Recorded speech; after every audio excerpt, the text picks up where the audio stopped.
এ হচ্ছে চলাচলের রাস্তা, 4 ফিট চলাচলের রাস্তা। এই হচ্ছে পাট ক্ষেতটা, আমাদের 5 শতাংশ প্লট। এই হচ্ছে পাট ক্ষেতের জমিটা, 5 শতাংশ প্লট। এখান থেকে দক্ষিণ পার্শ্বতে 2 শতাংশ জমি স্কোয়ার সেল করা হবে। 2 শতাংশ জমি স্কোয়ার সেল করা হবে। আশেপাশে বাড়িঘর আছে। এই হচ্ছে জমিটা, চমৎকার একটা জমি। এই হচ্ছে চলাচলের রাস্তা, এই হচ্ছে বাড়ি, এই হচ্ছে বাড়িঘর। আশেপাশে বহুতল ভবন, মাদ্রাসা সবই আছে। এই হচ্ছে জমি, চলাচলের রাস্তা। এই হচ্ছে গণবসতি।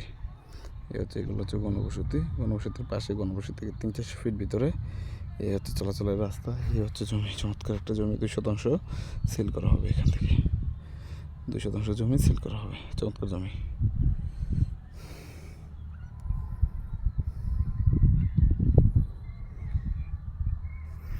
আচ্ছা, খুব সুন্দর। আশেপাশে গণবসতি।